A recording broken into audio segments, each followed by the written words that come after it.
Maraming mga tao ang kulang sa pangunawa sa mga bagay-bagay. Sa katawan mismo ng Panginoon Kristo, may mga mananampalataya rin na kulang sa pagkaalam at pangunawa sa mahalagang espiritual na katotohanan. Ang konteksto na ating pagbubulay-bulayan sa videong ito ay makikita natin pagkatapos gumawa ng mga himala ni Jesus na nasaksihan ng maraming tao, lalo na ng kanyang mga alagad, ay pumunta sila sa isang bangka, sumakay doon at tumawid sa ibayo. Habang sila ay nasa bangka, nag-uusap-usap ng mahina ang mga alagad dahil nalimutan nilang magdala ng tinapay. Dahil isa lang ang kanilang nadala. At ang sabi ni Jesus, mag-ingat kayo sa mga pampaalsang kinakalat ng mga Pariseo at ni Herodes. Ang akala ng mga alagad ay tinutukoy ni Jesus ang narinig ng Panginoon na pinag-uusapan nilang tinapay. Makikita natin sa kasaysayang ito dahil alam ni Jesus ang kanilang pinag-uusapan, sinabi niya sa kanya, bakit ninyo pinag-uusapan kayo'y walang dalang tinapay? Hindi pa ba kayo nakakaintindi? Hindi pa ba abot ng inyong isip? Wala ba kayong mata? Bakit hindi kayo makakita? Wala ba kayong tainga? Bakit hindi kayo makarinig? Hindi ba ninyo naaalala? Nang paghati-hatian ko ang mga 5 tinapay para sa 5,000, ilang kaing ang napuno ninyo na lumabis na pagkain? Sa pagbubulay-bulay nating ito sa kwento ni San Marcos ay makikita tayo ng 3 mahalagang katotohanan ng mga bagay na dapat ay lubos nating nauunawaan bilang mga mananampalataya ng Panginoong Hesus. How is it you do not understand? Kumusta na? Hanggang ngayon ba'y di nyo pa nauunawaan?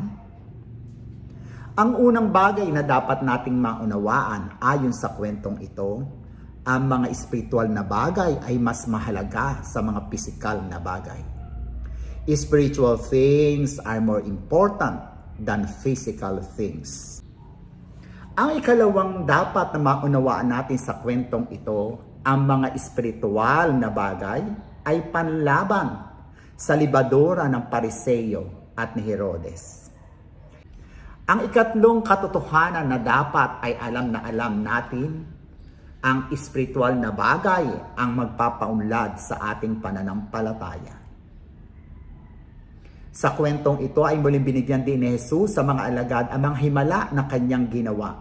Ang pagpapakain ng 5,000 sa pamamagitan ng tinapay, 5 tinapay at 2 isda.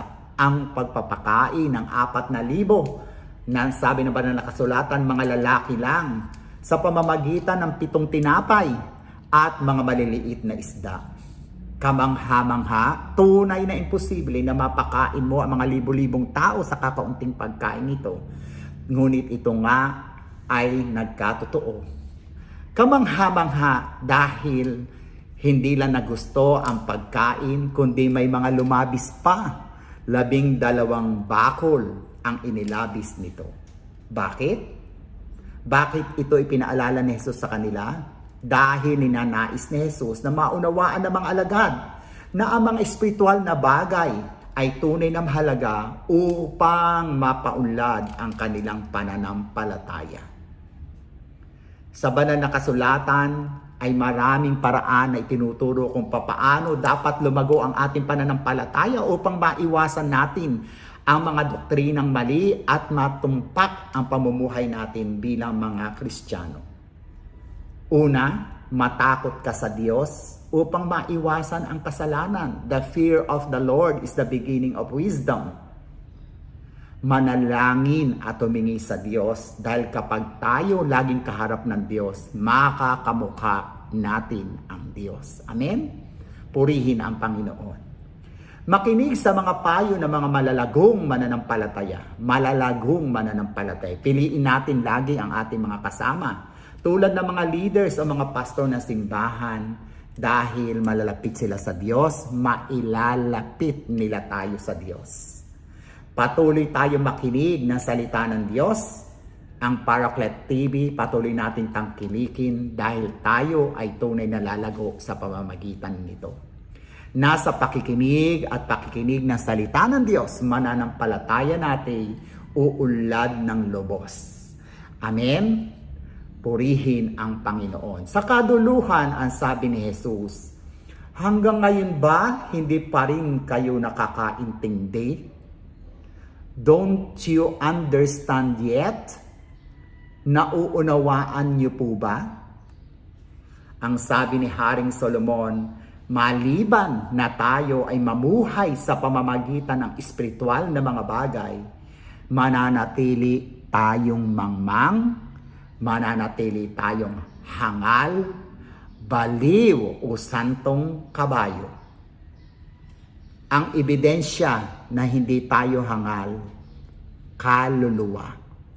He who wins souls is wise. Matalino ang nakakapanalo ng kaluluwa.